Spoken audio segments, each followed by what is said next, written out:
Hi, everyone. Welcome to the Light Gate. Happy Monday. We have a wonderful show tonight.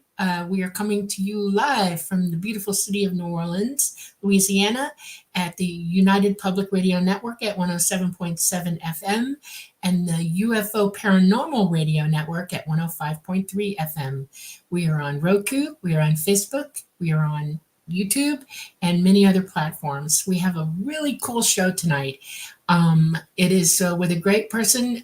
Preston's been on our show before, and I've had communications with her. She's a great gal, and I can't wait for it to get started. So I'm handing it over to Preston. Oh. Thanks, Dolly. Thanks very much. You are all watching The Light Gate, and this is our episode 28, I believe, if I've got it counted correctly. I'm your host, Preston Dennett, author and experiencer to a degree, not as much as my lovely co-host, Dolly Safran, who's the subject of my book, Symmetry. She is, of course, a fully conscious contactee since age 14. Yeah, I'm super excited about our guest because boy, does she have some amazing experiences to share. She's got a number of books under her belt. She's done a lot of speaking. She's a podcast. Well, I'm jumping ahead. First, I want to say hi to all our lovely people in chat. And thanks very much for showing up. And happy birthday, Brian. Happy birthday, Brian. Awesome. Another solar revolution is always something to celebrate.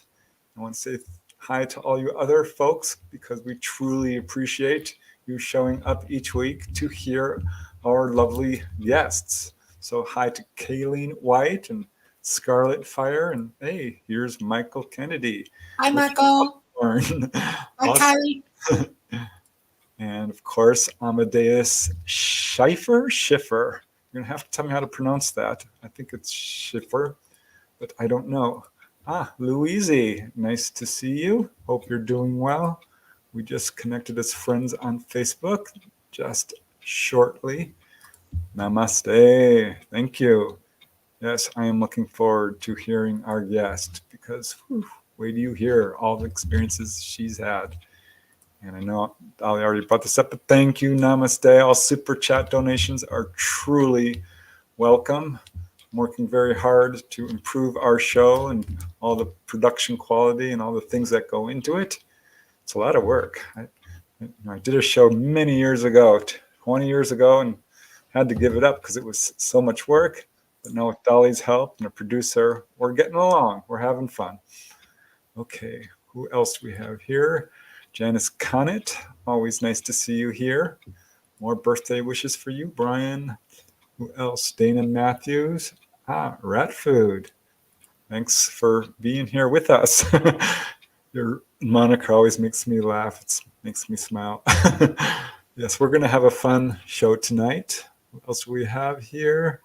Let's see. Lunar Dove, I think I already brought you up, but yay. If I didn't, hello. Hello, Susan. Always nice to have you here. Susan, of course, being a prior guest and a chapter in my book, Humanoids and High Strangeness. A little shameless plug. Hello, Lynn Smith. I hope you're having a good evening as well. Mark's Shed Talk all the way from Australia. Awesome. Hope you're doing well down under. What else? Or who else do we have here? Real Badger. Thanks for showing up. Terry D. Oh my gosh, it's Yvonne. Hi, Yvonne. Hi, Yvonne. So glad to see you. We're going to get you on the show one way or another, Yvonne. Hello, Christopher. Ruth Kleiber. Thanks for joining us. Terry D, thank you so much. Very generous of you. Okay, I better get started pretty soon here. Hi, Doxy. So happy that you could join us today. Roy Patterson from Mexico. I love how this subject brings people together from all over the world. It's just such a nice feeling. Who else we have? Oh, Insect. I'm not sure I've seen you here before. Thank you very much. Very cool. Zach, Prest and Bennett. I love it. And wait, who's this? Oh, that's Dolly. Hello. Thanks for joining us, Dolly. And Charlie Newton. All right, you guys, I have to get started. I could say hi to you guys forever, but thank you so much. I really, really appreciate it. But let's get to our guest. And she sent me a very impressive bio. I'm going to try to read it, but it's quite long. She's very accomplished. So I might just skip some and get directly to her. But tonight, we are very pleased to welcome experiencer, intuitive researcher, podcaster, and author, Dr. Kelly Renee Schutz. And she is no stranger to experiencing unseen energy and has sensed unexplained paranormal and extraterrestrial phenomena since at least the age of 9, with her abilities beginning much earlier, around age 3 or 4. And get this, she has encountered more than 100 paranormal events and at least 3 to 4 EP visitations, and it's ongoing. She holds 5 advanced degrees, clearly seeking knowledge about what is going on. The author of 11, count them, 11 paranormal books, 2 series haunted cookbooks, CD-audiobook, Maynard and Mildred, and have been featured in Paranormality Magazine, Haunted Magazine, and was actually the cover feature for Paranormal Underground Magazine in the January 2023 issue. Oh, that's awesome. Congratulations, Kelly. That's very cool. Yes, she's a sensitive, intuitive, telepathic, and psychokinetic empath and began having psychic visions and premonitions of traumatic events at age 4, as we shall see. And between age 9 and 17, experienced paranormal activity in her grandparents' home, and by her mid-30s, was psychically attacked, no one's physically attacked by an unseen force in this home. And in her 30s, her enthusiasm for investigating haunted properties became an obsession that unknowingly brought home with her attachments and poltergeist activity. This is something ghost hunters learn sooner or later. It's called the hitchhiker effect. And yes, it is real. But by her 40s, Kelly photographed 2 apparitions, which can be clearly seen in a screened window of her paternal grandparents' home. So we have some photographs she brought, which we'll be showing you, and some really wonderful images that she's provided. From age 40 to 50, increased poltergeist activity and aggressive touching by unseen forces began in and outside of her home. And this took quite a few different types of manifestations. And later, she discovered a dark, bloodred handprint on her body with elongated, crooked fingers. So we'll get into that.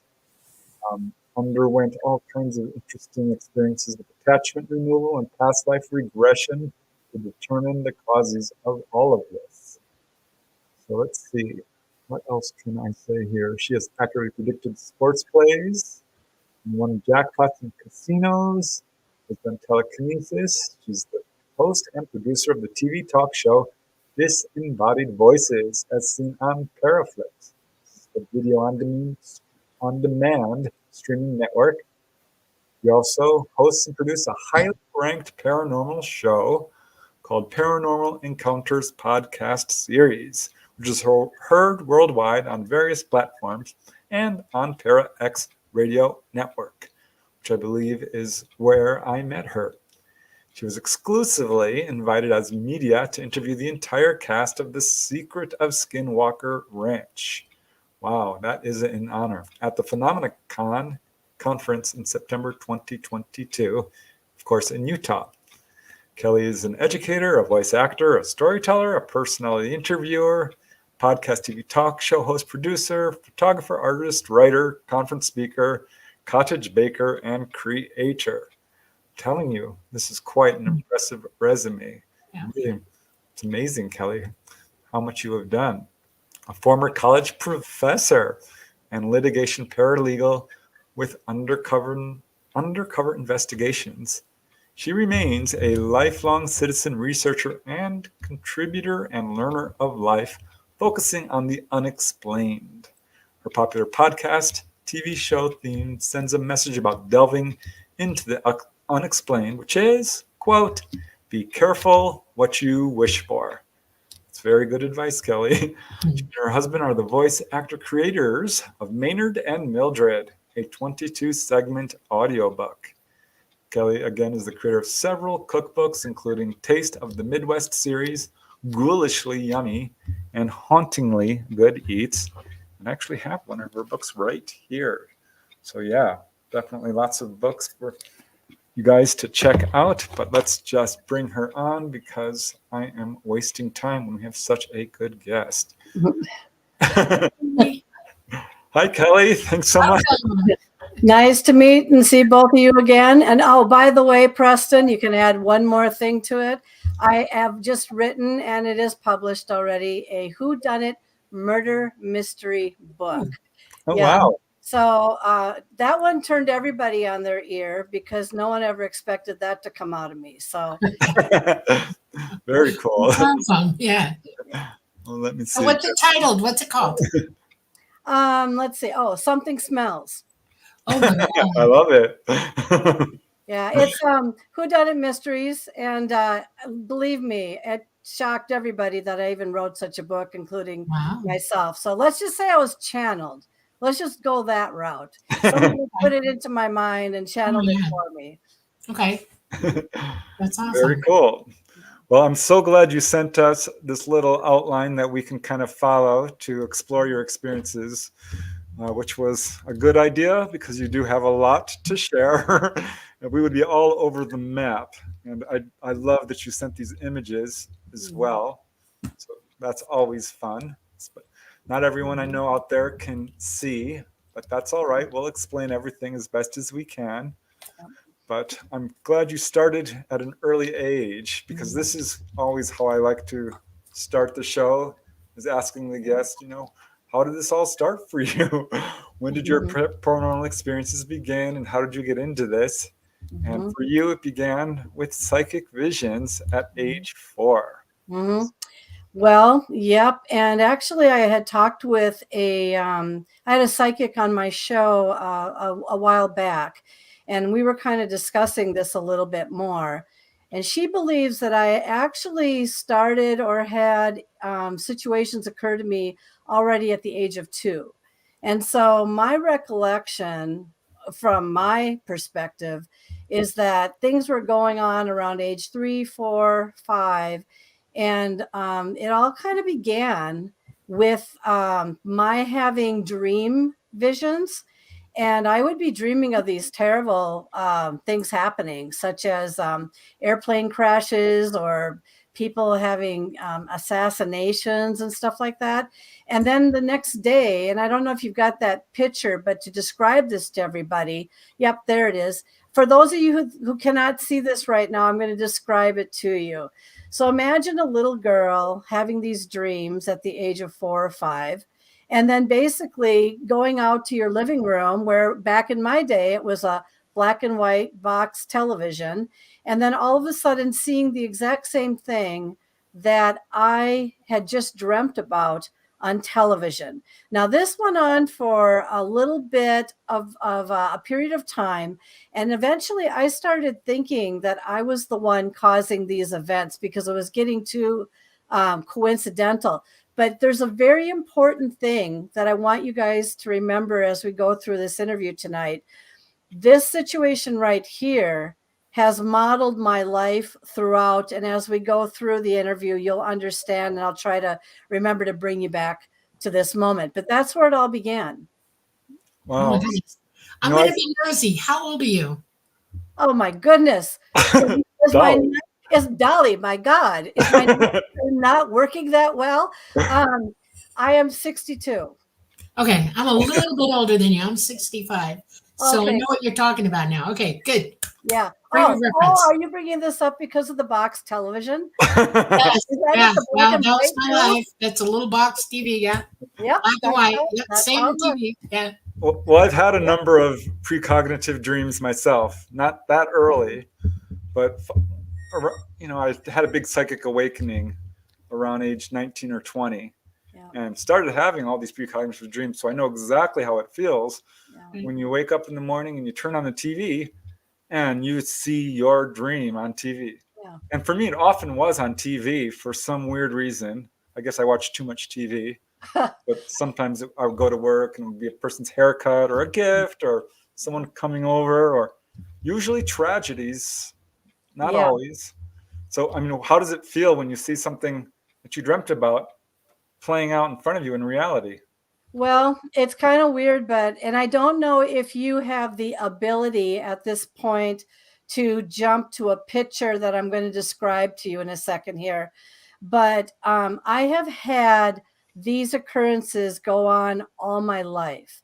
And basically, when I hear this stuff come out of the TV, I usually say to my husband, "Oh, isn't that weird? I was just thinking of that." Or, "Isn't that weird? I was just dreaming of that." Or, "Oh, isn't that weird? I just had that exact same thing happen to me."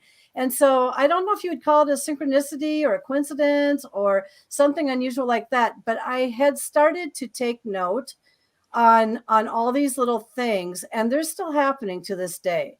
So there is a connection there, and I don't know if electricity or electronics has anything to do with anything, but I'm telling you, there is something with that I'm now starting to make a very subtle connection with. So I'll give you a heads up. You ready?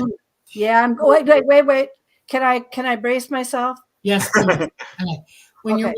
you're wide open psychic and you're born that way, which you have, what you've told me, I know you have been. I'm same way. Okay.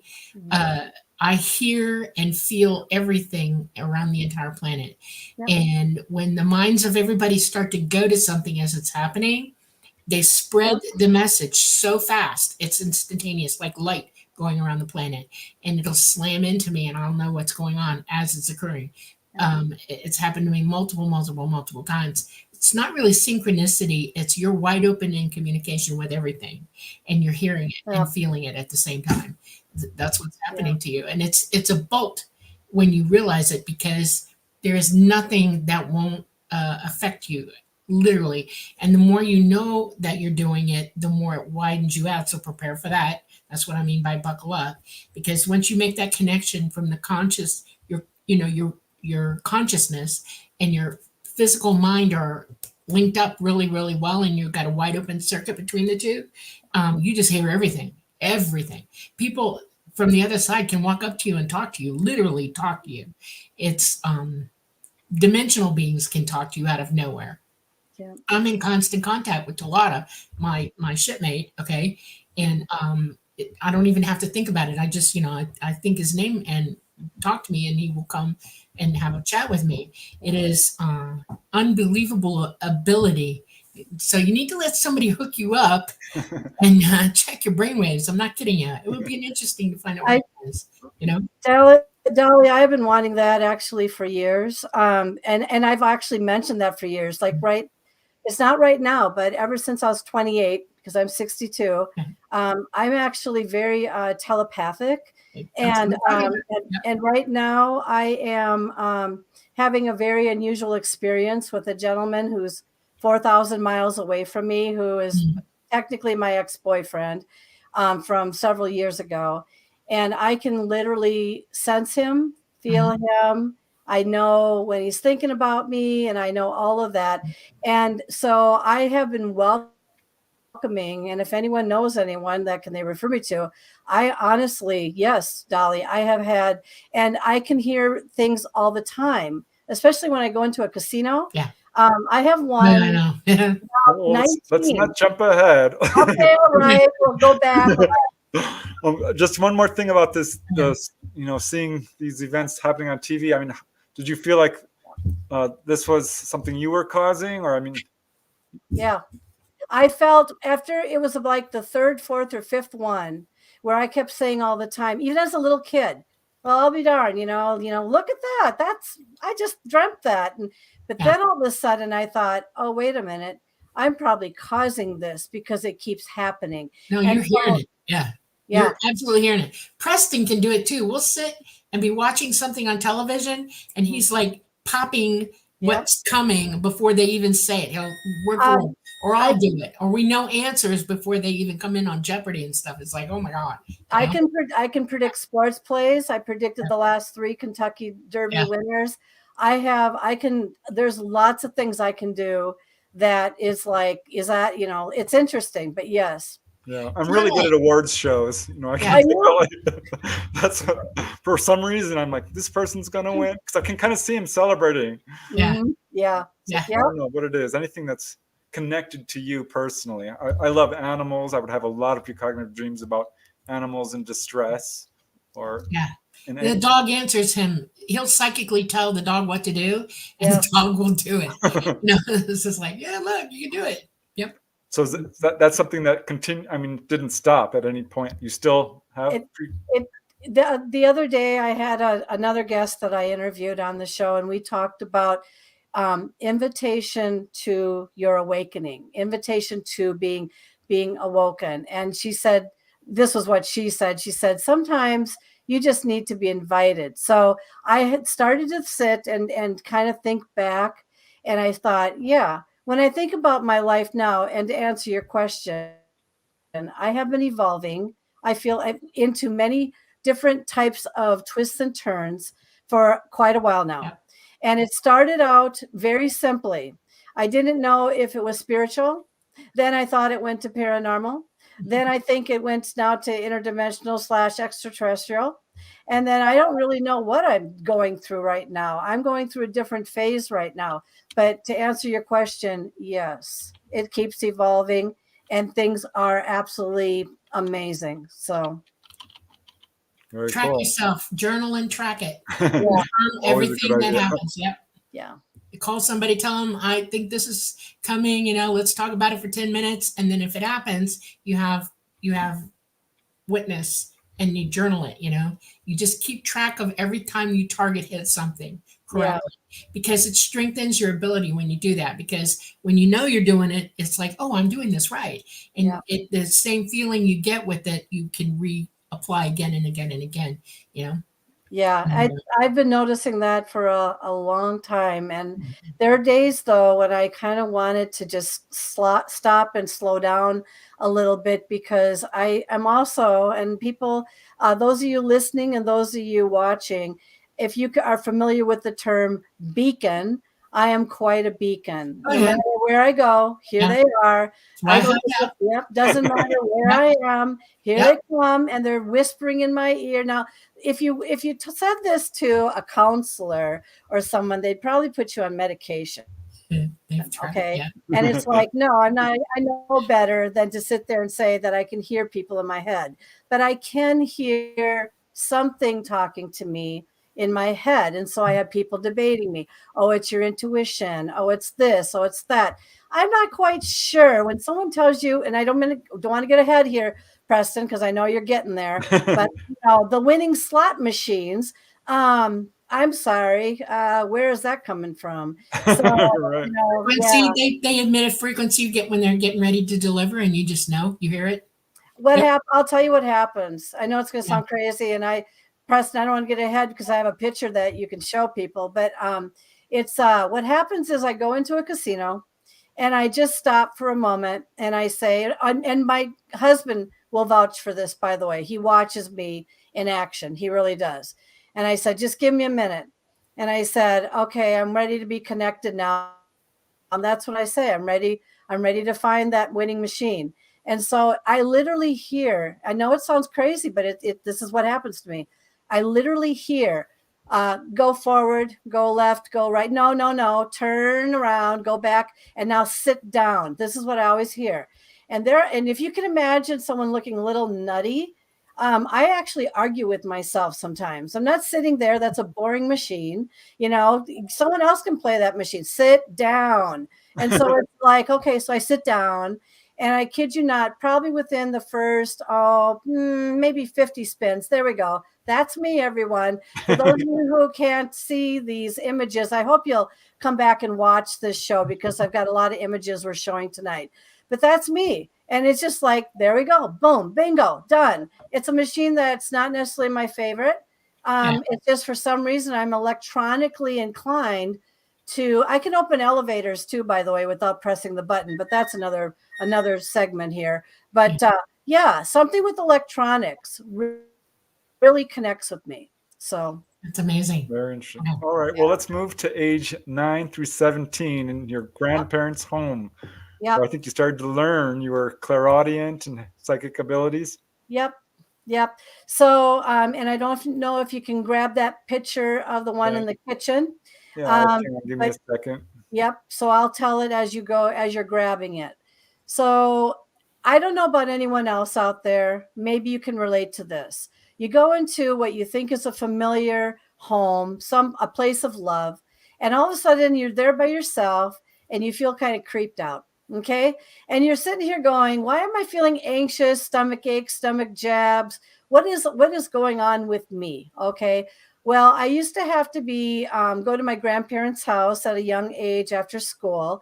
And a lot of times they'd be out running errands. So I would try to lay down, take a nap, do something, and turn the TV on just so I could make noise so I didn't have to hear any house quirks or anything like that. There was one time when I thought they came home. So I woke up kind of groggy, and I'm sure most of you can relate to how it feels when you're groggy. And I was walking towards the kitchen because I heard all this commotion going on in there. And I thought, how did I miss this? And so the minute I got to the door frame, which for those of you watching the program, and again, I hope those of you listening will come back and watch this on YouTube. I'm showing it right now. You're standing in the doorway and there's absolutely nobody in the kitchen, and it's gone dead silent. And one of the things that I learned about myself a long time ago was if things sound too dead silent, watch out, because you're not necessarily by yourself. And so I picked that up as a cue of, oh my goodness, what's going on here? Something is crazy. Once again, the sweating, the stomach jabs, everything that goes along with it. And so that's when I started to learn that I was actually clairaudient, which is the ability to hear what most people cannot hear. Right. And then my journey started to continue to, like a flower, unfold after that. Can anyone out there relate to what I'm talking about? I'm absolutely clairaudient as well. I have all of it. Okay. When I say wide open psychic, I got all of the abilities. And one of the worst nights of my life, I used to live in Atlanta, and the North Avenue Church has a shelter. And as a nurse, I would go down there. I volunteered twice a month because they needed a nurse on standby down there. And sometimes I would make dinner too. I'd bring food, and add in. And we were everybody had bed down for the night. It was very quiet. We went to the room where all the volunteers sit and drink coffee and try to stay awake for the rest of the night. And all of a sudden, this, what could only be described as hellacious sounds started erupting in the room. And I'm looking at everybody and I'm thinking, do you hear that? And only one of them did. And he looked me dead in the face and said, what is that? And I said, I don't know. So we decided to be logical. We decided to check out the heaters. It was very cold at night.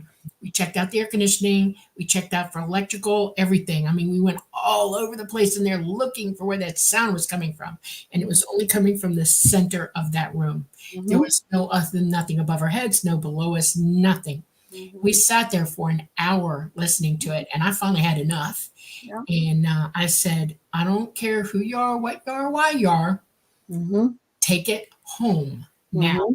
We don't need this in the room with us. We have people trying to sleep. Stopped. And he went, oh my God. And I didn't go back for like a month after that. I was like, no.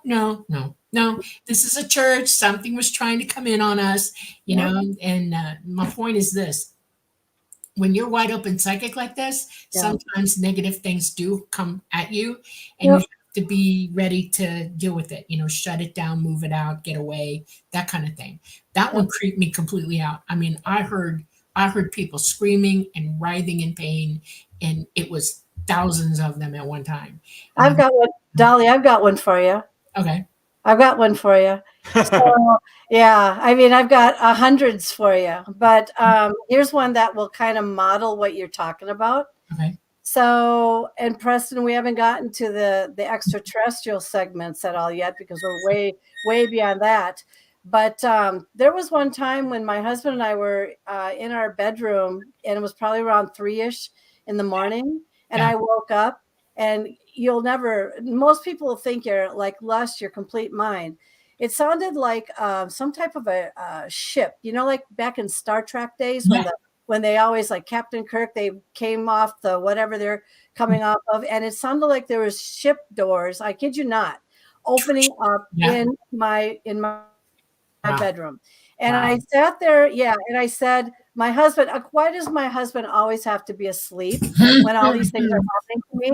I mean, I could be tied up and thrown around the room and having, a ride of my life, and he'll be sitting there, laying there like a little baby. I don't know if anyone can relate to that, but yeah, the doors opened up and closed, and I just sat there paralyzed. I just thought, what is in this room? And it was not the heater. It was nothing was on at the time. It was the weirdest sound I ever had. But then we'll get to the segments later where my extraterrestrial life started coming in. Okay. But I just wanted to add to that, because if you think you heard things, you're in your bed and you've got a ship door opening up right above your head and you can't see it. So. Well, I'd love to just pop in a question here from chat, because it's sure. something I was actually wondering about, because a lot of psychics have told me, like, this is a constant thing. And Doxy has experienced this, and she's asking, how do we shut it down? Can you turn it off? Well, there are days that I've actually prayed about turning it off. I actually went to a psychic when I was 24-ish years old, and I said to her this, Preston, I don't know if you have the picture. It's the one with yes. I got it. So there you are. So I want to explain a little briefer here for you. I went to her and I said, this is why I went to her, because before I went to her, the second time, I had some really unusual, very strong experiences in terms of people hurting me, abusing me, and I would get very angry and I would hold it inside and I would say, I can't take this anymore. And then all of a sudden, something would happen to these people. All right. I don't want to sound terrible or scary, but I went to this psychic and she says, Kelly, you have a very, very powerful mind. Please be careful about your mind. It is very powerful. I said, I don't understand what you're talking about. I really, really don't. She says, just calm it down and be careful about it. So this is the picture that people are looking at right now. That's not me as a gentleman, but disguised as me, going to the psychic and basically saying, how do I shut it off? And she said, I don't think you can. She meant it to me. I don't think you can. And I've had shutting it off. Yeah. Dolly, what do you think about that? Because honestly, I haven't been able to shut anything down. I was taught by E.T. as well as my great grandmother, who was very, very psychic. Mm-hmm. And she basically said 3 things to me, and then I'll tell you what E.T. said. Mm-hmm. Your mind is yours. You are completely responsible for everything you think and say and do. For every action, there is an equal or opposite reaction. And you have the ability to respond positively or negatively. And it's your response that's the most important thing. You start with your response. And what you do is, and this is where ET comes in, I center my mind, I go very quiet, and then I bring up the brightest, whitest light I've got. I turn my light on, okay? And I remote out all around me so that I can see what it is, okay? And then I put my light on it. In other words, I forcefully intend, and make sure that it sees me and that I see it. And the minute I connect to it like that, it runs like hell. They can't take the light. Your light, everybody has light. We're all made of light. And it will outshine any negative influence or whatever. And then you think in your own mind, get away from me, leave this room, get out now. You are not allowed to be here. I ban you. And that light will get so bright and it goes, get rid of it. And then you turn around and when you bring yourself back to yourself, you say, I now am protected. I am wearing protection. You intend for that protection to be around you. In other words, the light doesn't turn off, and anything that tries to come at you after that is repelled. Okay. But so that would explain something here to me. Okay. And so what that explains is, now keep in mind, I've haunted, and I don't know if anyone out there can relate to this. I have haunted 4 homes. All right. And it was finally in my 4th home, because we just moved here to Minnesota, that I had the nastiest poltergeist you can even begin to imagine in this house. It literally tripped me down the stairs twice, trying to, I'm not going to say kill me. It locked me out of the house. It threw things across the room. It was trying to scare me. It was opening up things that were so they were so stuck that you could never open them up physically, and they would blow the doors wide open on those things. And then I finally got so mad, because I was so tired of haunting my homes and and having these experiences, and attack me, by the way, Dolly, attack me all the time, that I finally took a stand. And it took me 2 weeks to get whatever it was out of this house. It's been peaceful ever since, but I do have elementals in this house once a while. I do have a lot of intelligent orb activity, which I am firmly aware of. I have things still falling over, which, by the way, something is pushing them over for signs. But the difference in this house was that I finally got so fed up that I said, enough is enough. And that's when my light just blew the house up. So I blew it up. People sleep with the lights on. They don't realize what they're doing when they're doing it. They just know they're protected in the light. Yeah. And they don't associate it with, that's how you push negativity away from you. It isn't light, it's dark. Yeah. And you can't handle light being on it. The energy from light is immense, and we all born with it. We're all part of it. We are light. And and that ability is incredible. And that's what. But one of the things that I do find out once in a while about myself, and I watch this because I have an infrared light in this house because I needed one after a few things went on in here with that stuff, is I know people have the orb theory is basically, oh, it's dust, moisture, this, that. Okay, I'm not talking that stuff. I'm talking intelligent orb activity that is so controlled that it knows exactly what it's doing. And I would have these things literally fly into me. I would watch it on camera, literally, and I could feel a lot of tingling and a lot of this and that in my upper right side of my brain and everything. And it's like, who is in me now, and why are you in me, and get out of me, But it's interesting. I'm not usually pestered too much by this stuff because I know everyone probably has orbs flying around in their homes. It's just a matter of understanding why they're passing through or whatever they're doing. That's at least my understanding. What's your thoughts on that? Everybody, we live with this everywhere, all over us. Everybody is in the same environment as we are, and we can see it. Not everybody can see them. Some can perceive them. Some are starting to wake up to it, whatever. But you're a dimensional being. We're in the 3rd dimension. There are 12 total, and we're all on top of one another. So just past this dimension, there are beings who are living with us who can see us, but we're not wide open psychic yet, not everybody, and you can't see them. They can see us, but we can't see them. And they appear to us as orbs. Okay. You also have intelligent extraterrestrials who can remote view you at any time, and they do. And I know this because I'm capable of remote viewing like that. And sometimes you'll see a white orb, sometimes it'll be a blue orb. I've even seen orange orbs and red orbs. It just depends on the person and their energy. But we're all checking each other out and talking and communicating. There are ghosts around us at any given time. Yeah, your family hangs out with you. Absolutely hangs out with you. And this is a very common statement from mediums. They never get a break. Yeah, we're swimming in it. You're just not everybody's just perceiving it, and that's a shame. Right. But we should. Well, and especially when I do shows now too. And the last, like I was telling you before we started, 8-9 shows now, I have had stuff come into my room from other people's places that aren't even close by. And I'm talking just as an example here. I talked with the woman who was on, I talked to a lot of television personalities, people that have been on TV. I talked to everybody that you can imagine. Okay. But really the most interesting thing to me is when their issue is coming through my computer and decides to join me on the other side. And so I like, here's an example, Yeah. just so I had talked with this woman. She was on a show called A Haunting, and on the haunting, her thing was about this shape-shifting thing that would always shapeshift into something else, so you could never figure out where the haunted object was. Well, as we were having our show, of course, she goes, I hear something, and she's not kidding. She lives with this every single day.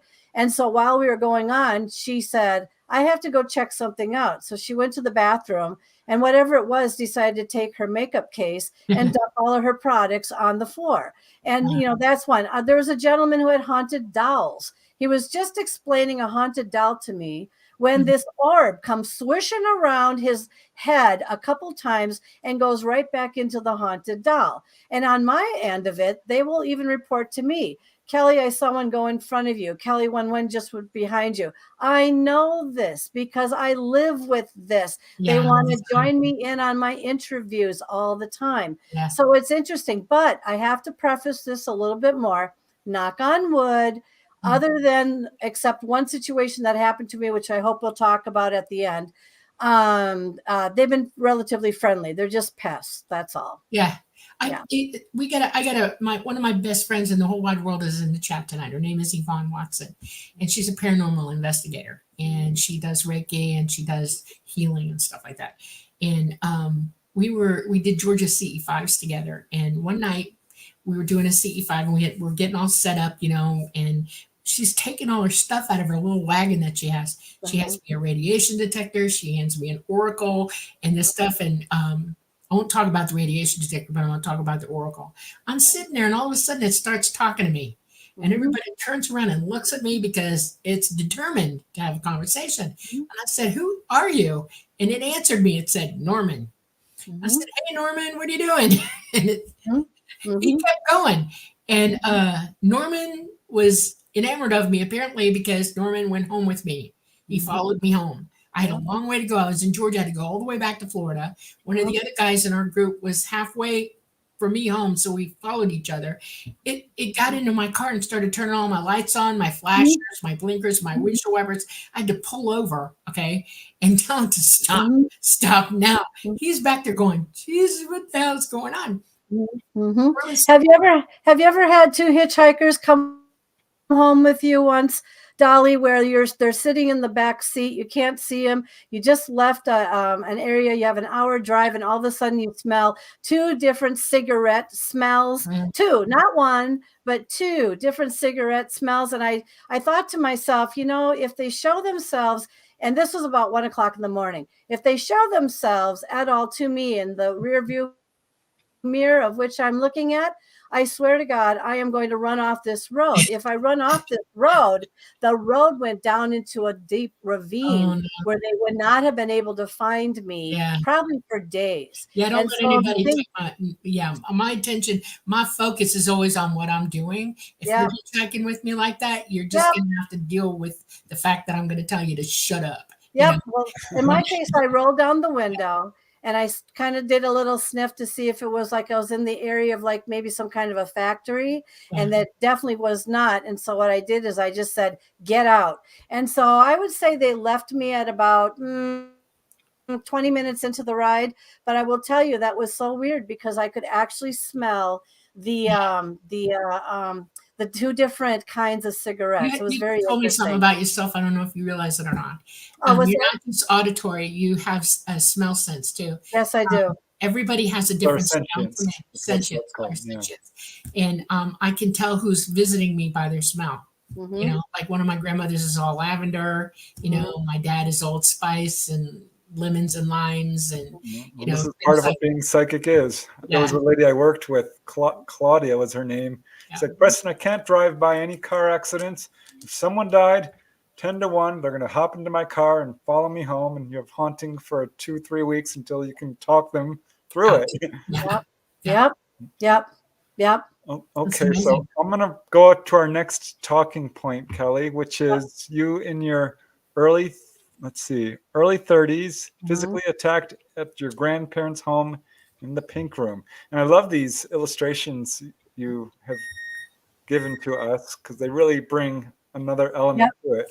Yep. And for those of you who are listening right now and are wondering what I'm showing, it is me looking up a stairway going up to to the upper floor, but there's a curtain at the top of the stairway that literally closes, and it's very creepy. And so what happened here was that when I was younger, and I had that situation in the kitchen and all that clairaudient, I said, I'm going to go back to this house when I'm older, and I'm going to go in there by myself, and I'm going to prove to myself that what happened to me that day was nothing more than my imagination. And so anyway, that's me. I'm standing right out at the end. I'm looking straight up at the curtain. There's nobody else in the house at the time because both my grandparents had passed. And here I go up the stairs. Well, anyway, I got up there. You know what it is when you take the curtain and you quickly, brush it aside to open it up. Okay, I said, all right, I made it this far. So then I kept going into the pink room. Well, what happened was very unique and very, very odd. I'm sitting on the bed in the pink room. I'm looking in a box of some of my grandparents' stuff. And what happened is all of a sudden was really weird. I started to feel dizzy. I started to feel faint. I started to feel sick to my stomach. I was getting jabs in my stomach. Then I felt something, I smelled something really rotten, like a rotting, like a mouse or an animal or something in that room. And I thought and I was just getting really kind of disoriented. And now most people would say right now, are you sure that since no one's been in the house that maybe there wasn't some kind of a leak or something that was causing you to become physically ill? No, there wasn't, because we had it checked out after I ran out of the house, literally with my hair on fire, after that experience, and everything checked out fine. But one of the things that was very interesting up in that room, and I'd like to share this with everybody, is that the curtain had a fire singe on the bottom of it that looked like something patted it out. And what's really interesting about that is that an electrical strike or lightning bolt hit the house apparently at some point, set the curtain on fire, something patted it out. Now, why is this interesting?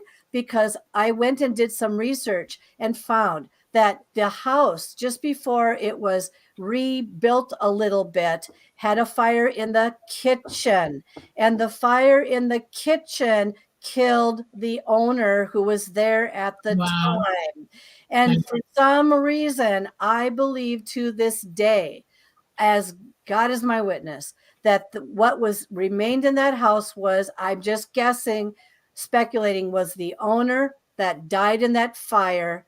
And for some reason, I felt she hung out upstairs, which I believe she did, but my presence wasn't welcomed. And so she was basically saying to me, get out. And so when I went through all of those sensations and feelings and sickness, I wanted to hurl and everything, I literally jumped down from that stairwell 5 stairs at a time just to get out of that house as fast as I could. And I did not go back since.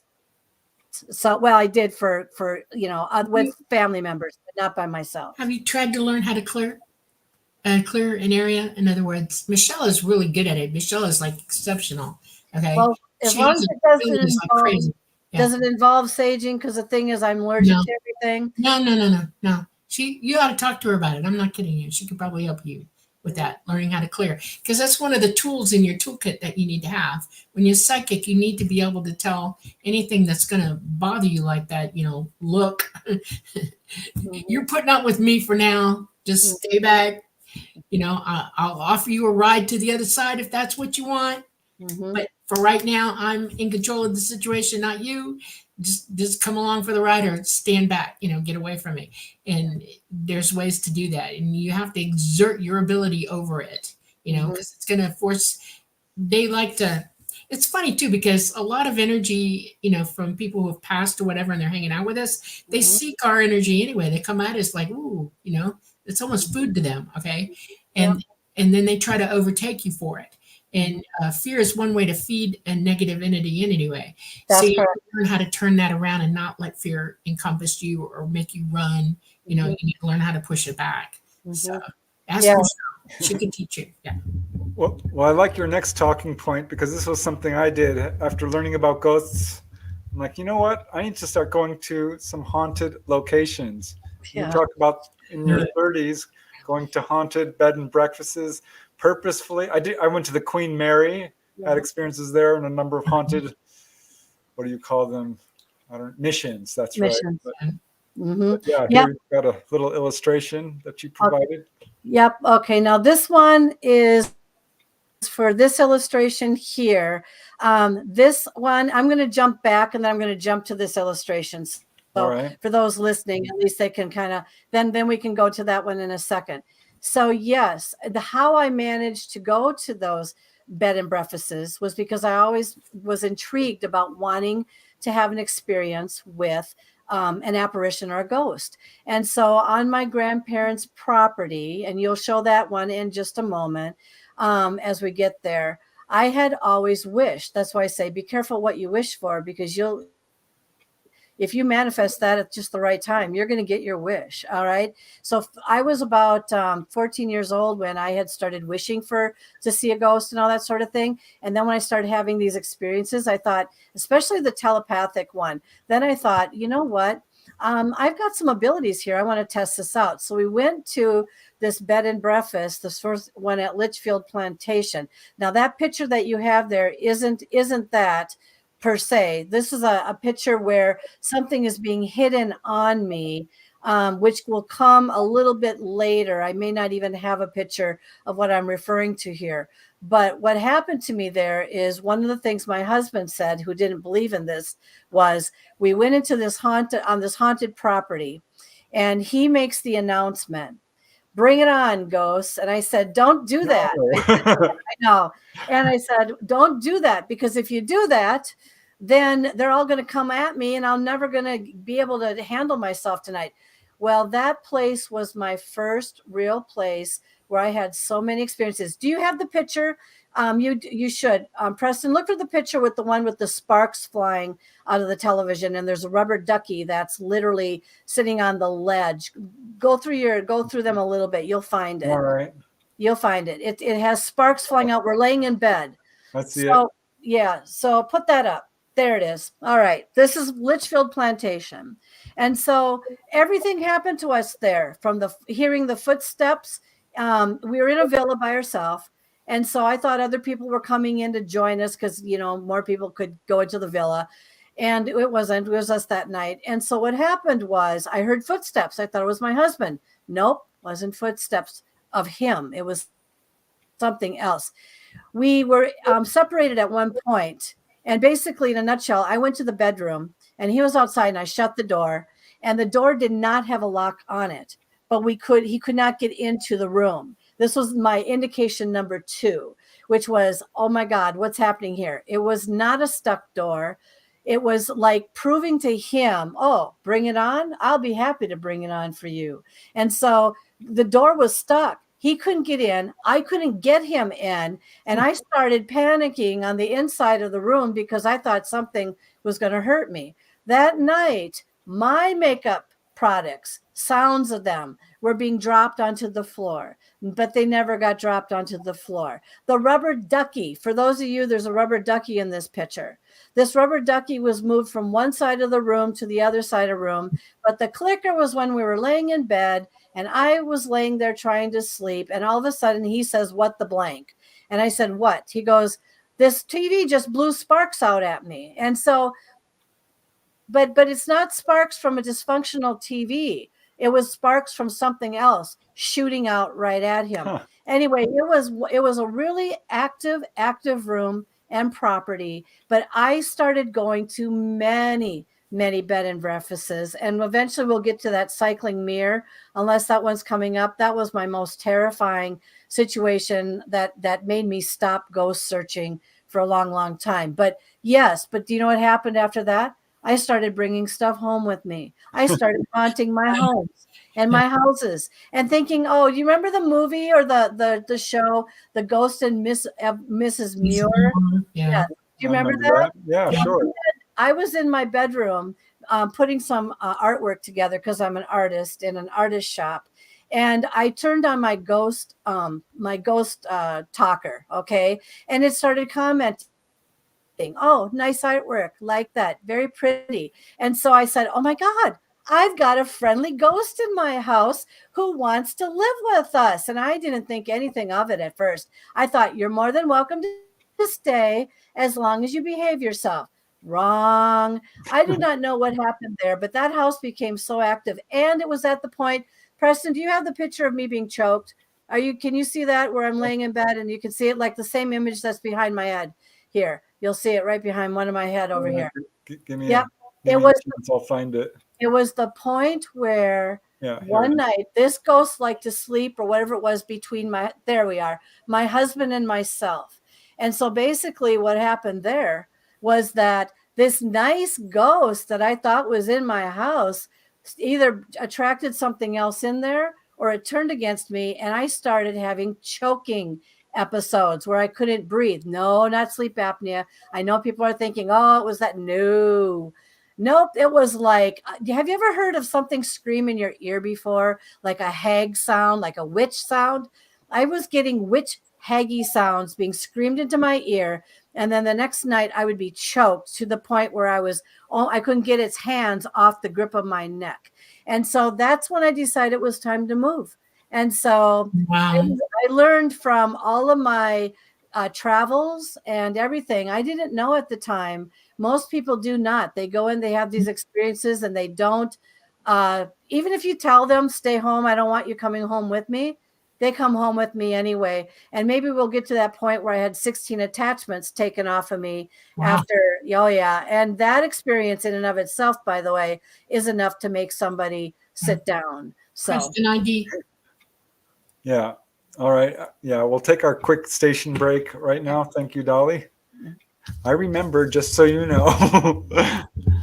But yeah, thank you, everyone. You are watching The Light Gate. I'm Preston Dennett, your host, and my lovely co-host is Dolly Safran. Our guest tonight is the amazing Dr. Kelly Renee Schutz, author of many books. I have one right here. The links are in the show notes as well if you'd like to learn more about her. We are streaming live on United Public Radio Network, 107.7 FM in the beautiful city of New Orleans, and also on the UFO Paranormal Radio Network at 105.3. We're on several other platforms such as YouTube and Facebook and Roku. And we are having fun with our guest tonight who has so many experiences and so many books you should check out. We'll definitely give you a chance, Kelly, to promote them towards the end of the show. But yeah, sorry to interrupt. Thank you, Dolly, for the reminder, because we do absolutely love our producers and welcome the opportunity that they're giving us to stream our show. Yeah. So you were talking, I keep looking at this picture that you were able to take of a ghost.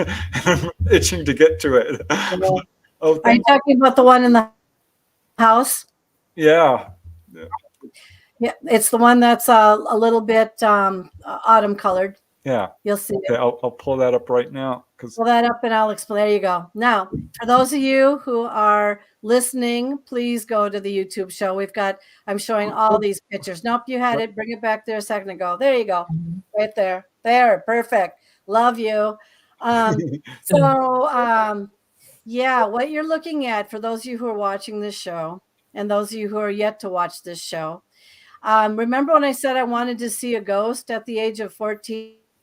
This is the same property that this occurred on.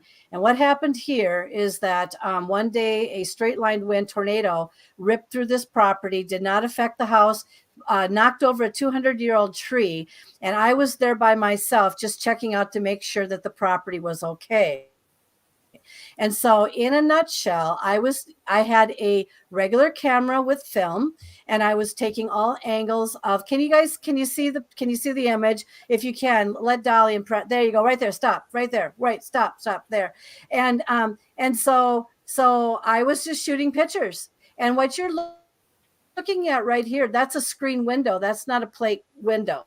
Most people will say, are you face matrixing? Most people will say, is it tree limbs? I had put this through 100 filters. This is when I got my first laptop, by the way, because I needed to blow this baby up and take a look. What happened was I went to a store, had my film developed, and I said, how did that ball get into the corner of that window there? That's very strange. I don't remember that. And then my sister said, ball, and she says, what's that standing above it? And if you see what, I hope y'all can see this very well, that is actually a little girl. Yes, it is. Yes. It's an old man standing over looking down. That's correct. Yep. And so this is when I learned I was telepathic, because I stood out after that was developed. I believe that to be my great grandfather who built the home. About 120 years ago. It has now been burnt down. And the little girl there, I thought it was someone else at first, but it turned out, this is how I learned of this. I was standing out on the lawn and I said, this was after I realized that there was people staring at me through the window. And I said, do you have a message for me? And this is when I learned I was absolutely telepathic. And what came to me was this: the genealogy is wrong. My name is wrong. My name is Mary. My name is not Lily. My name is Mary. Mary. And I thought, and so then I did my research, and sure enough, if I was able to match her face, and I don't have it, Preston doesn't have the face so you could see it tonight, but I was able to match her face with the face of the girl in this picture I thought was Lily. And then the gentleman above her is either my great grandfather, which I believe is traveling with her. But here's the interesting part. It's an older woman behind the little girl between. Everybody has said that, and I can't see her. I can clearly, plainly see her. Oh, you mean right here? Oh, of course, you can't see me point. Yeah. Are you talking like right behind? Like where the sill is? Not the sill, but the side. There. No, go down over here. No, it's right to the side. She's peeking next to his face. You can see her. I'm not kidding. So here's the wait a minute. Can I do it? No, Preston. Use your thing. Well, I'm trying, but I don't. Okay. I see this face right here. Yeah, okay, and then the one above it. Yeah. And then the one between them near the side of the window there. You can see half side? the face. Yeah. This. Yeah, see half of it. All right, here's the interesting story about this. Now I want everyone to pay attention, because I know that Dolly and Preston are probably going to agree with me on this. The little girl in the window actually passed away 2 miles down the road in house number 1. She was sick at the age of 10. She looks like she's about age 6 to 7 in this picture. The older man, he passed away on the property / in a hospital of pneumonia. Her name's Mary. This is Mary. And Mary, who died 2 miles down the road, when they first immigrated by boat to the United States, as he grew older, of course, and got married, blah, blah, blah. Essentially, in a nutshell, they rented these 2 homes a 1.5 miles to 2 miles away.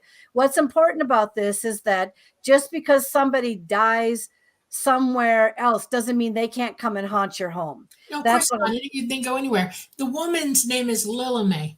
Lily May. Well, Lily is the girl who died. Who died at the age of actually 10 to 12. That would be her. Lily May. Yeah. But, that's very interesting. So Lily and Mary are together? Yes. Yep. And she was adopted, by the way, everybody. Yeah, she was adopted from a situation where they couldn't afford to take care of her anymore. And it was really bad times. And so my great grandfather adopted this girl, and then she passed away. Actually, passed away. There. Mm-hmm. In fact, I have the bed in my house where they either passed away. She either passed away in, or my great grandmother, who was this grandfather's wife. She definitely passed away. But I haven't really. It's really interesting. But this family has quite an interesting history. In fact, just to throw in a side note, Jesse James' gang actually stopped on this property 3 days. 3 days before they were shot from this whole Jesse James thing, whatever going on. And they're very polite, by the way, and they just asked for water for their horses and water for themselves, and then they went on their way. And so, there's a history to this property. Yeah. It's amazing. Very cool. Yeah. We're getting all kinds of wonderful comments in chat. So Oh, thank you. people are loving it. Thank you Yeah. so much, Doxy. Oh, Okay. Now I want to bring up the next talking point that you sent, which is about your great-grandfather and aunt, where you learned about telepathy or being telepathic. that was the situation right here where I was out on the lawn. And I said, "What message do you have for me?" And they said, once again, that was that house situation, Preston, where Oh. we just got out that, where they Oh. told me that the name was Okay. wrong in the genealogy. Oh, wow. Yep. Go to the next talking point. All right. Let's see here. You haunted 3 homes and had lots of poltergeist activity. Was this me? Yeah, we've touched on this quite a bit. That's really interesting because poltergeist's activity is coming from the individual to a certain extent. So I'm gonna grab off. Okay, go to the next page here. Did you see the woman with the I want to bring up an interesting story. Go to the one where you had up before with me looking down there, pointing down at that chair. You had it up before. I want to give you the story of that. Oh, here it is. I got it. Boink. That's it. All right. So here I am haunting all these homes, right? Well, things are now going, disappearing on me. They're being hidden from me. But here's the most interesting story of all. So many things that happened in this house. That's me going, how on earth did that get down there? I didn't put that there because I was looking for my purse. I had to run out, and all of a sudden it went gone missing. Any of you out there have had an experience where things have gone missing and then come back?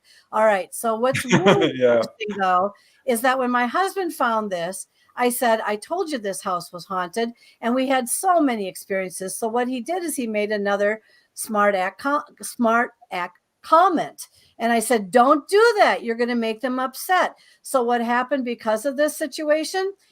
You know those little fruit cups that have that plastic liner on top of them? Yeah. All right. So and again, I'm meticulous and perfectionistic. So nothing that's destroyed or disrupted is going to get into my refrigerator.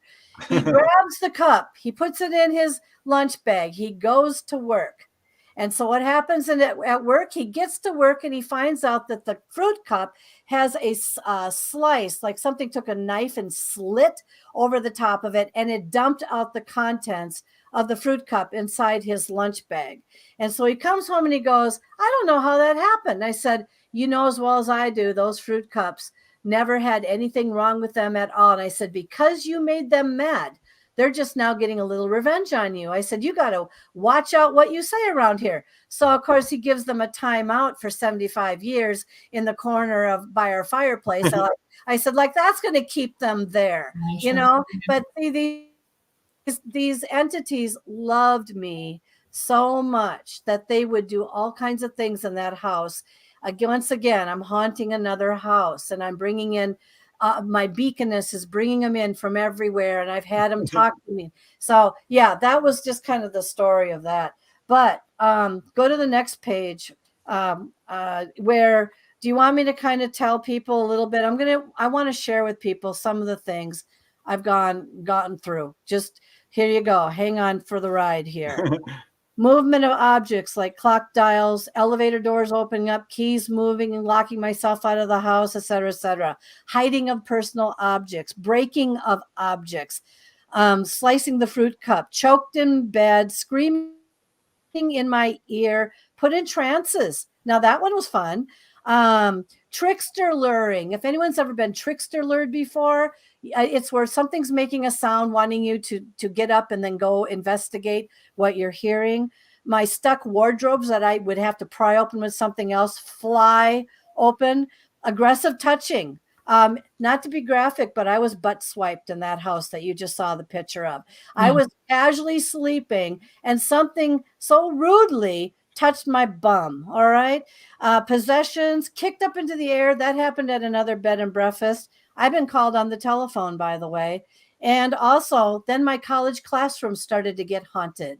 And so if you think that was interesting, have a bunch of students sitting out there and you're pretending like, oh, I'll get that fixed. And you know that something's playing with your equipment. Anyone here ever have buzzing in your ear? And it sounds like a bee. Yep. zzz, buzzing in your ear, and you get kind of dizzy for the moment. Yep. And I've had backpacks catapult literally off their benches and everything. And then, of course, orbs that erased my footage, made me sick. That was that one picture you had up with me with those 3 Okay, so orbs. I got homework for you. Yeah. Okay. Oh God, do I have to write it down? You know, I'm Yeah, you better terrible. write this down.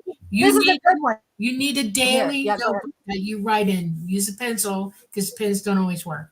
Anything paranormal going on, especially the buzzing in the ear and poltergeist activity, write it down. Write what time it went down. Write down what you were feeling when it happened. Write down just before it happened what was going on. Notice everything because you need to be able to tell the difference between you and something going on around you. Because I'm telling you, it took me many years to learn to stop it. Okay. I am extra energetic. And when I get emotional, when I get mad, when I get upset, stuff happens. And I have complete control over it. Sometimes it happens without me wanting to. Sometimes it happens when I want it to. But I am the poltergeist. Okay. Now, there are instances when you said something touched you in the bum. Yep. That wasn't you. I know that. But you figure out intent. That's not acceptable behavior, even from. That's what I said.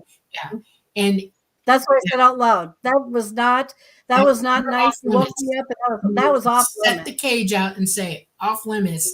I will send you packing. Leave me alone. I had that happen actually.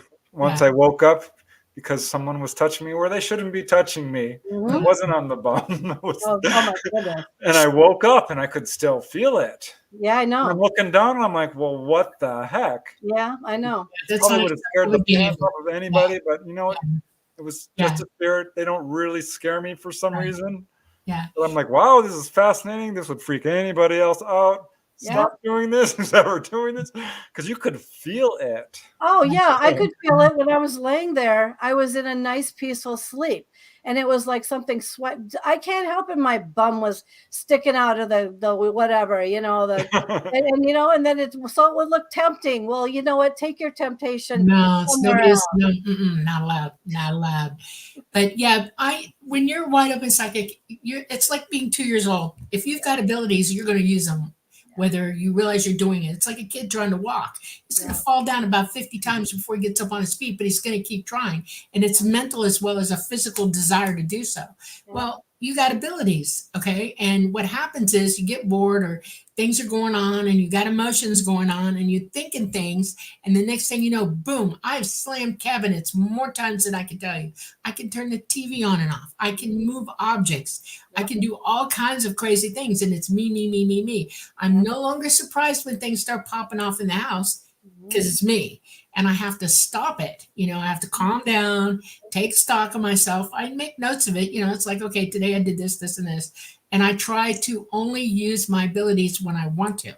In other words, it doesn't do you any good to have uncontrolled abilities. It does you a world of good to have control, All right. So let me just jump right on in here and ask you a question because this will be interesting to some of you. Explain to me if you can. So this is the same house. Yeah. I know that I have a couple of, I'm going to explain who I think was cutting open the fruit cups and everything across the road. Now, I didn't know when we moved there. I had no idea. I found this out from a gentleman who cleaned our fireplace. Apparently across the road, back in the Civil War day, there was a husband who literally killed his wife and 3 children. I did not know this when I moved into that house, which was actually right across the road from it. I sensed that I was bringing into that house maybe the kids or something. But what I found really, really kind of amazing about this, and I'm going to ask you this question now. Can you explain to me why my clock dials would always advance ahead by 6 hours? And I'm gonna go on one more step here for you, Dolly, just to turn it up a notch, okay?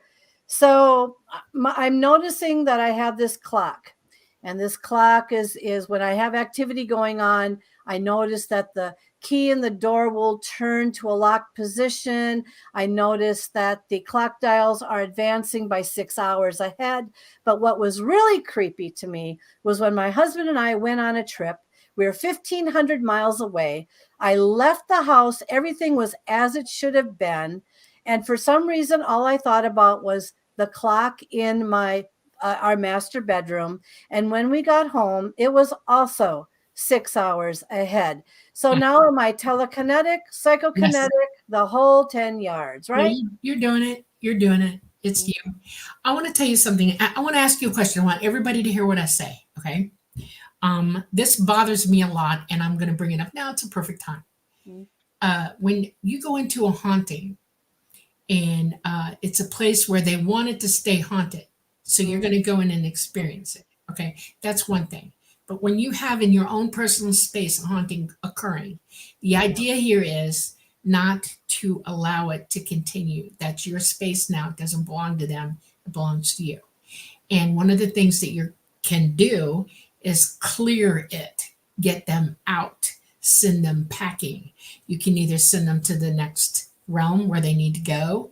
You can walk them out, talk them out, whatever it takes. You can go OBE and take them by the hand and take them to move them on. But don't let them live in your space. Most people don't realize that they have control over that. It's your house now. It doesn't belong to them anymore, and they have to go quiet. In other words, no more influencing, because you're not living my life for me. I'm living my life for me. And most people don't realize that they have the ability to do that, and they should. I've gone so far as to say this, the Amityville horror, they should have burnt that house straight to the ground. They should have had it cleared, completely cleared. They should have had every psychic in the area go up to it and take those, whatever was in it, out and get it gone. Because we're not here to work on what your issues were in your time. We're here to work on our issues. And if you're bugging us, you need to get out. Okay. That's something we shouldn't be tolerating at all, because it's a fear thing. People like to play with fear, and it's dangerous. And you don't tell your kid, go play with fire in the street while the traffic's going. Okay. Don't live in a house that's haunted. Clear it. Get them out. Okay. Tell them to move on. Walk them out. And if you can't do it, get somebody who can. See what I'm saying? We live in a world that has magnified this to the point that it's everywhere, all over the place, almost all the time. And look, it's causing problems. Trust me, that kind of energy influence is affecting the minds of the people. We got anarchy going on around us. Everything's going crazy. And part of it is our tolerance for things that are not positive.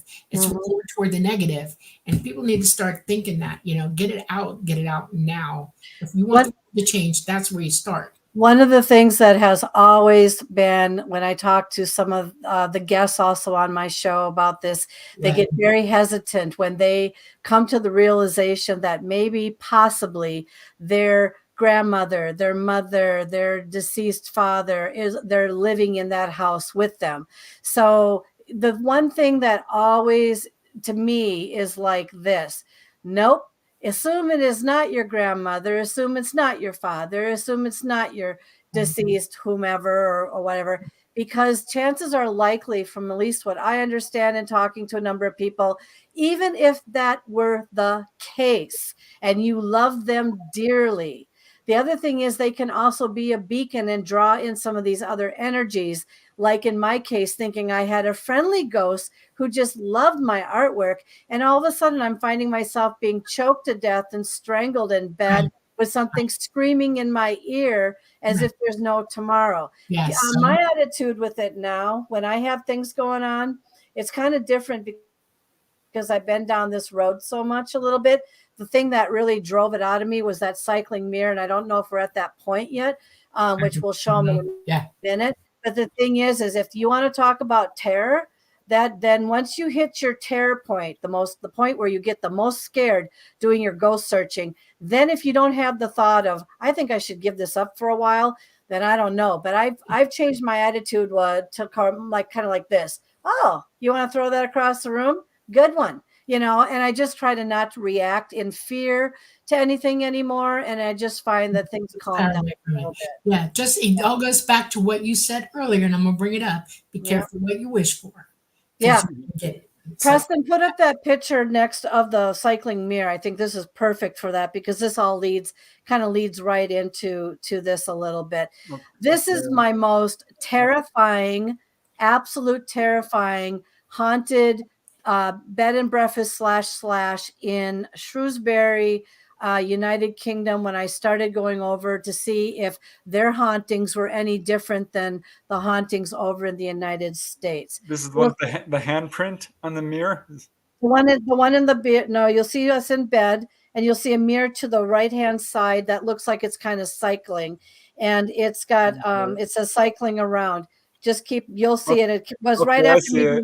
Yeah, see it? Put that one up. I was also the one that he put up before, where I was kicked up in the air. That might be actually a good segue into the extraterrestrial discussion, because I am on the fence now about when I was kicked up in the air, whether or not I was, or whether I was dropped. But I want to talk about this picture for a moment here. For those of you who cannot see this picture, I am in a very, very extremely haunted 12+ apparition bed and breakfast over in Shrewsbury, United Kingdom, called the Prince Rupert Hotel. oh, wow. And I went in there saying, I want the most haunted room you can give me. They said, I will not put you in that. I will put you in the second most haunted room. And boy, did I ask for it. So basically the number one thing that happened in here, that's me with the black mask over my eyes. And you'll see the cycling mirror to the side. What happened was a lot of things were happening in there. There are handprints on the pillow. There are things burnt out. The maintenance guy wouldn't even be allowed to come in there. I had to give them my key to get in there. You have to ask permission to get in there. The ghosts have to literally allow you to come into the room. I offered up champagne and chocolates when we first got in there. It didn't work. Or maybe it did. Maybe they thought they would just do the subtle technique on me, which was scare me to my death. But anyway, so what happened here was my husband and I were ready to go to bed. He took the holy water out and he threw the holy water. And as he threw the holy water, you'll see that mirror to the right-hand side. It went na na na na na, and I kid you not. And I was looking right at it, and it started cycling and cycling. And I went like white as a ghost. I could hardly believe my eyes. He froze in place. He froze as if you're like throwing something and the water's frozen in place. Everything froze in time. And then the minute that thing started cycling, he finally came out of it, turned and looked at me, and he said, "What's wrong with you? You look like you're as white as a ghost." I said, "Look at the mirror." And it was literally on its, like on its belly, that's where it stopped, on its belly.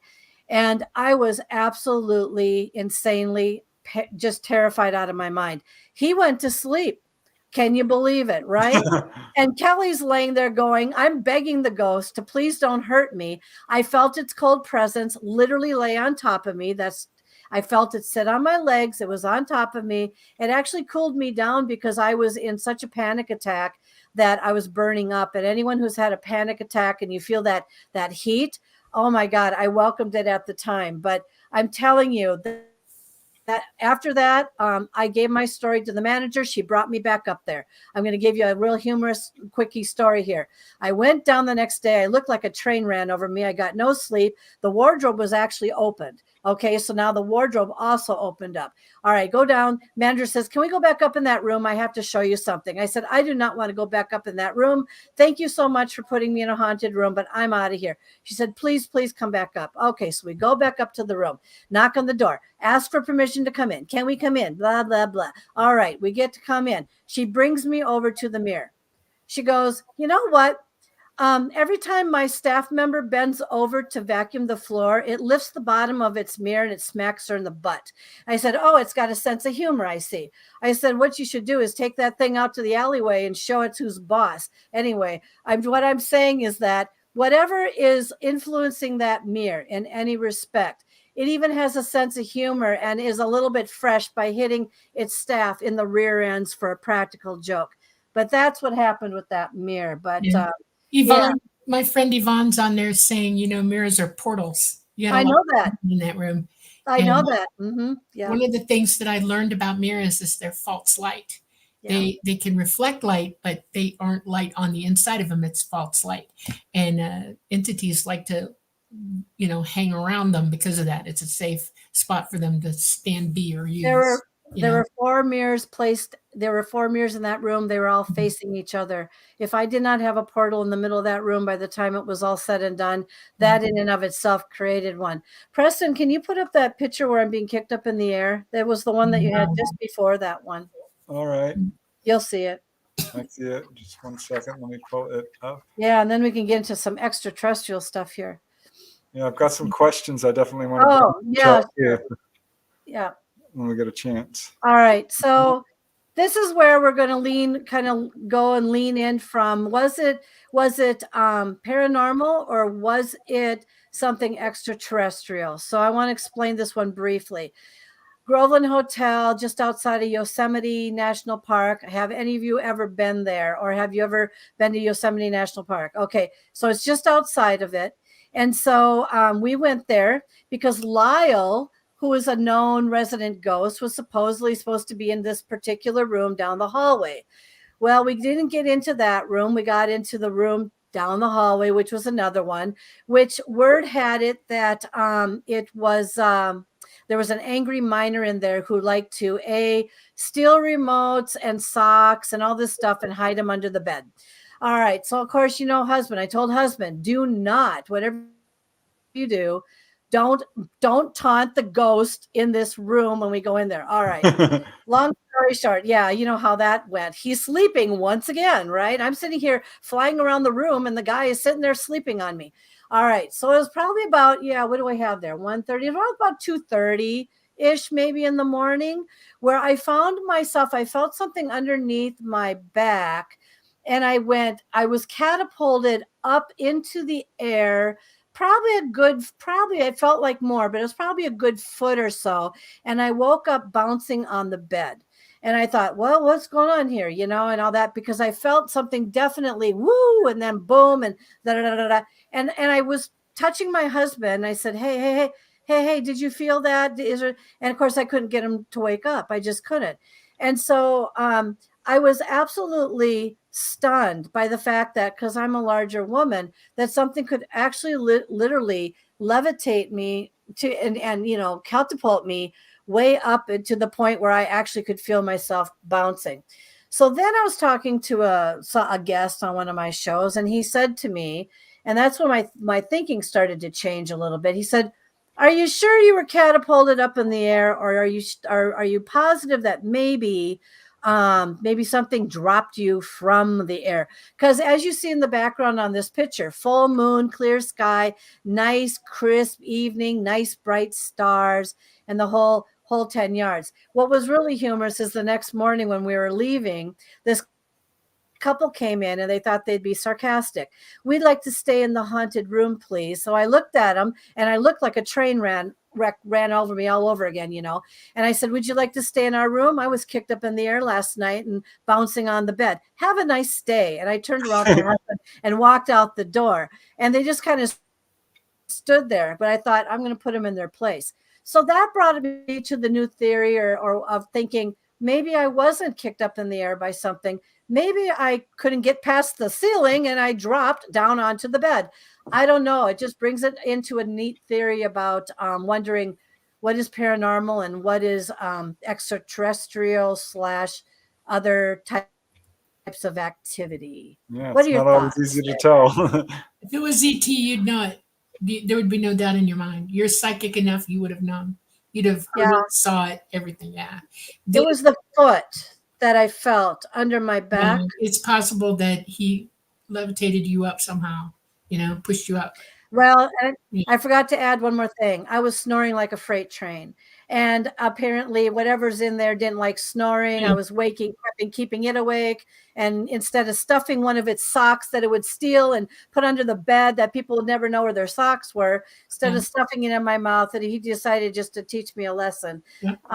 It was an interesting room, though. And that experience in and of itself taught me a little bit about how it doesn't matter how big you are. If it's mad enough or whatever, it does have the energy and the ability to be able to do something with you. You know, you've heard of these people all the time. You've seen them where they get slung up against the wall or whatever. We don't know. I just know he was irritated. Probably that was it. So, well, I know you've got some more stuff to cover, but I want to bring in a few questions sure. before it gets too late and yeah. we don't get a chance to answer them. But here's one from Valerian the Mac the Third. He's asking, can you levitate? And he follows that up with tap into other dimensions. Dolly's had some levitation experiences, and I know you had another one that you talk about in one of your later talking points. You can control it all? Yeah, well, so here's the thing. I don't know. For myself, I can't make myself levitate. It seems like something is within me causing me to levitate. And when we get closer to the end, I will talk and share with you about my experience when I was in a movie theater watching the Pope's Exorcist towards the end, where I was literally levitating out of my chair, and my husband was sitting right next to me, not even paying attention once again. But anyway, that's husbands for you. Anyway. All right. Well, here's a question which I've been wanting to bring up for a while. This is from Yvonne, and it's a great question. And I wonder about this. She's asking, you are so open, and boy, you are, Kelly. Have you ever had a spirit try to jump into your body? All right, Yvonne, sit back. Here we go. I'm taking you for a ride. All right, here we go, Yvonne. So here's my most recent one. About a year ago, approximately, husband and I were on a trip. We were up in Wyoming. We stopped at a tourist trap. There was a old-fashioned haunted jail. Okay, haunted jail there. We were the only ones on the property at the time. All right. And so what happened was this. Husband is running around. He was actually taking some really, really cool, interesting outdoor orb pictures, which was like, they weren't like your sun glares or anything like that. I went into this haunted jail by myself, little dark, whatever. So I took out my camera and I said, if anyone's in here at the time, would you please show yourself? So I turned it so I could have kind of a light shine so I could see a little bit better. And I noticed that, and once again, I've seen these orbs before in another picture that I can't remember. You showed briefly and we never really talked about it. But and I saw two flying around. And so at first people are going to say, oh, it was a bug, it was a fly, it was a bee. No, it was a mass. And so anyway, said, if you're real, would you go and stand back by that wall for me, please? And sure enough, I've got photographs of this, by the way, but I don't have anything to show you per se. Keep that there, Preston. Keep that picture there. And so, what happened was this. I shot my photograph. I said, thank you. And I said, by the way, you can leave anytime you want to, right? We went back to our cabin after that experience. And as soon as we got into the cabin, I said to my husband, I need to make a phone call. We're in a really small, tiny little town. I need to make a phone call to the manager here. This is very, very, very important. He goes, what are you talking about? What's wrong with you? It's very, very important. And so I called up the manager and I said, can you tell me where the nearest bar is in this town? Something with really hard alcohol, something that is just like really, really strong. I need a drink and I need it now. Now, I need to preface something. I don't drink, and I don't drink strong alcohol. And the thing is whatever it was came back with me, and all of a sudden was very thirsty and needed a bar. But when you ask if I've ever had anything take possession of me or come inside me, we also have Zach Bagan's Haunted Museum. I was attacked in there. I shut it down for 8 minutes. I scared everybody to death around me, including the performers. I literally had something inside of me that wouldn't get out for 8 minutes. And what it looked like to me was it looked like everyone was shadowy and it sounded like everyone was talking through a drum. And it was very bizarre and stuff. But after we finally left that situation, I won $3,000 in the casino because I was so activated that, I could have won everything that night. But yes, I have had things not only take possession of me, but also take possession of my husband. And I can recognize that. So, yeah, I once did a haunting investigation with 2 ladies in a haunted apartment in Van Nuys who were dealing with that. Mm-hmm. And their own pets wouldn't recognize them or start barking at them. So, yeah, and people would say, gosh, people would not recognize them. Mm-hmm. Yeah. And the other thing that I don't know if when you say recognize, I said to my husband this, how did my face look? Did I look like some old guy that was tired of sitting in a jail forever and just, kind of like needed just a drink so badly, that was really creepy, but it was also very interesting because I never thought in a million years I would ever want to call a manager to find out where the hardest liquor was in town. And I don't drink hard liquor at all. It was just very interesting. So, well, maybe a coincidence, but the image on the screen right now is kind of blurring up a little bit. And you're morphing. It's probably just that internet. Am I blurring here? Because I look clear on my end. And not only that, just hold tight, because if there's anything in here, once again, they all want to join the party. So it doesn't surprise me. And if my face starts to look like this or whatever, then you know that they've joined the party. So anyway. Yeah, they're in there already. It's okay. All right. Well, here's a couple of more questions real quick, and then we'll move on to the next talking point. But there's just 2 that I'd really love to touch on because it's pertinent. And here's one from Doxy, and she asks Dr. Kelly, do you notice your dogs or cats notice them? Mine often do before I do. I don't know if you have any pets. Well, I don't have any animals, but I've heard many, many, many, many people, my guests and people in general, that have always said that they always look up in the corner, or they're looking over here. I had one person's dog. She came to me for help. She says, my dog is being attacked by this thing, and it was showing signs of it and was actually hurting the animal as well. So it depends on what the energy is that's in that environment and what exactly their intention is regarding those individuals within the environment, including the poor animals. And you've heard those stories. You've heard things happen. Yes, they're very sensitive, and they can usually see and hear these things before we can. So absolutely. They're psychic. Yeah. All right. Yeah. Well, if you're ready to move on to the next talking point, I can pull up that picture with you standing in front of the mirror. Is that the one you're ready to talk about? Yep, I'm ready. Okay, let me see. Oh, here it is. Because this, hold on. Let me pull that up. Boink, that one. This one is quite dramatic. Yep. So, I started having experiences about, I would say, a couple of years ago. And it actually started in a Las Vegas hotel room where I was on the 60th floor in a very, very well-established hotel. And I looked out the window and I said, gee, I would like to see a UFO up here. I'm high enough. There's got to be something flying around up here. And then all of a sudden, my world started to change. Because something came into that room. I don't know what it was. It might have been paranormal. It might have been something extraterrestrial, but the light started to flicker. There was tappings on the wall, and then I got knocked out. And what happened was next day when I woke up, I felt very clean inside, like very cleansed, okay?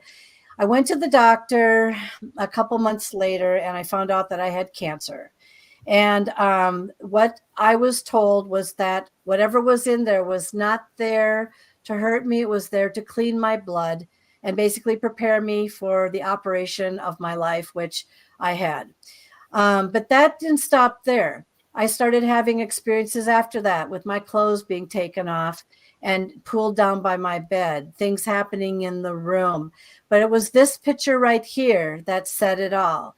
It was, I woke up one morning. Well, I went to bed one night and it was like 2:00 in the morning, and I laid down and I thought it was my husband's shampoo. Something reeked really bad, smelled terrible. I said, I got to talk to him about his shampoo. This stuff just stinks. It was kind of that rose watery, but yet more smelly. And so there's been many theories on what that was that came in there. But the next day I got up, I just kind of, how you go to the mirror And there was right here, I'm going to show it to you, right where I'm at. There was a blood red, purplish handprint embedded in my body that lasted for 3 hours, but it was upside down. The fingers were elongated, and this one over here was crooked. Preston, show the one of my body if you wouldn't mind. This is the one of the handprint on my body. Now you can see the markings on me. I went down to talk to my husband, and I said, "Look at this." And I said, "What is this?" And he said, "I didn't touch you." Well, of course not, you know. And so you're going to see from this picture here, and those of you that are listening, it was like an upside down, blah, blah, blah, et cetera, kind of hand. But that one finger, you'll see it, everybody. Do you see where it says the crooked finger that's bent? Those are very elongated, as if it was rubbing across my body. But yet I'm not really quite sure that they were rubbing, especially that crooked one. What's really interesting about that mark and everything is that it's directly over where I had COVID pneumonia, where I had to use a spirometer to suck out. They call it like a clog. You had to suck out the clog. I had it for COVID for 8 months. I was very sick. I nearly died twice. I also passed out once. But what's significant about this is the handprint was directly over where my COVID pneumonia was. And since that point, it had completely gone away. I asked the universe and many people, where did that handprint come from? I was very insistent about it. And one night I had a dream. And now, do you have the mantis being picture there? There, right there. Hold it, right there. So I had a dream, and so what was there was this person was walking away from me. It looked like my husband's cousin's kid, but when the thing turned around, it looked like this. It was a mantis being. You see those spindly fingers? Look at those fingers. And so there was a guest that I had on the show. And I said, I'm so frustrated. And I said, I had this mantis being, and it had a black COVID mask over its nose. And I said, and I woke up, I was in a sweat, my heart was beating, and I screamed out, don't ever, ever, ever do that to me again. Whoever you are, get out of my house. Don't ever come to me again. And he said to me, I think what that was, Kelly, was a healer, not anything that was going to hurt you. But this is what it looked like. And I wanted to bring that up just because of the coincidence of the COVID mask and where it was positioned and everything. And I have not ever had it since. And, there's just a lot of stuff that has happened to me, but I'm evolving. I'm coming into my awakening. And things are continuing to happen to me. And again, this was like 3 hours on my body. Go ahead. It was how long on your body? 3 hours, and then it just disappeared. 3 hours. It disappeared, or it faded and then disappeared? Nope, no fading. Boom, disappeared, gone. Didn't fade, never faded. Just did it? It felt like normal skin, no bruise. Yes, didn't hurt or anything. I was even pushing into it. I'm like, God, does this hurt? Now you're not going to be able to see this at all. Oh, I'm sorry, I can't show it to you. It's gone again. Wow. Right here on my wrist. You can't see it. It's gone again. Yeah. I was going to show it to you earlier. What happens with ET contact? It's very accelerated healing. Gone again. I have a bruise right here. It looks like a bruise. I've had it for years. Yeah. And I had it literally before the show. I said, I'm going to show them this. It's not here anymore. It's gone again. Yeah. So you see, it comes and it goes. And I don't know if I've ever been abducted. I know I've been visited. And I know I've had things happen to me, and my memory might have been erased. But I'm just telling you, I'm evolving into an awakening. And everyone keeps saying your next step is going to be a ship experience if I haven't already been on a ship. So I don't know. There you have it. Yeah, it's going to be a while. Good. I don't really need that. So. Yeah, they're not here right now. They can't be because our magnetosphere is so down. Yeah. It's too dangerous for them to fly. They bugged out for a while. So, but they can contact you consciously, psychically. So, you never know. Yeah. That sounds like you had an adventure, and that sounds like you had a direct healing that they were watching over you. Yes to the whole healing thing. With the cancer, definitely, and definitely the COVID pneumonia, definitely. What kind of cancer was it? Ovarian. Wow. And technically undetectable ovarian undetectable, which got detected. And the doctor said to me, and he quoted, because I scoffed at him, he said, I want you to listen to me, and I want you to listen to me very clearly. You are a miracle right now. 90% of everybody who comes down with ovarian cancer, it's highly advanced by the time they find it, and it always takes the life. It's very hard to detect. It's almost impossible to detect. When I scoffed at him, it's almost like he wanted to shake me. And I said that was when I took him serious, because I thought, oh, you say that to everybody, right? No.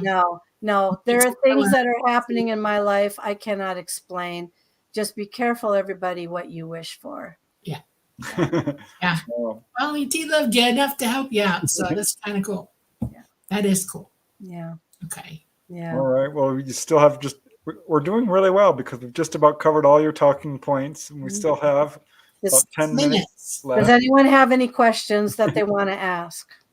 I think we got through most of the questions. There is one question. Oh, I've got another topic for you. I got another topic. Black-eyed kids. Yeah, I saw that. All right. Do you have that one? Put that up. I think people will be very interested in that one. This will be good actually, we just have 5 minutes left. So I will talk fast, and then put up the picture with the teeth. Oh, okay. Yep, just put it right up there. There it is. This one looks frightening, Kelly. Everybody, there you go. All right. Now, imagine this as a boy. This is actual. This is not the actual, but this is actually how the boy looked. Short, simple, and sweet. Worked at a major state fair. Always lights up like a light bulb. We're one of the top ones in the United States. We have a lot of energy. We also have a lot of activity. And where I worked, which was in a horse barn, not to scare anybody because it's everywhere, we had an experience with 2 incidences. I had one directly and indirectly. This one happened where this kid was discovered in a bathroom where he wasn't supposed to be, and he was kind of out of it. Now imagine this picture here with dark brown hair, short, over the eyes, exactly as you see it, and kind of out of it. Most people say, oh, he's on drugs. No, the kid wasn't on drugs. He was a black-eyed kid.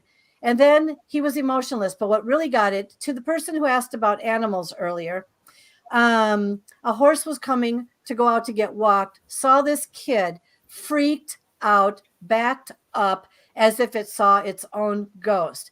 The people were distracted who was actually asking this kid how he got into a certain area where he was. And when they turned around and looked back, he disappeared and was gone. All right. They went looking for him, couldn't find him anywhere, no way to disappear into a crowd. That was situation number 1. Demon, not E.T. Demon, absolute demon. Situation number 2. Right. Here's number 2. Carnival. They're not all bad, but this kid came in at 1:30 in the morning, out of it. Kind of looked like an older version of a black-eyed kid, but talked just like a black-eyed kid.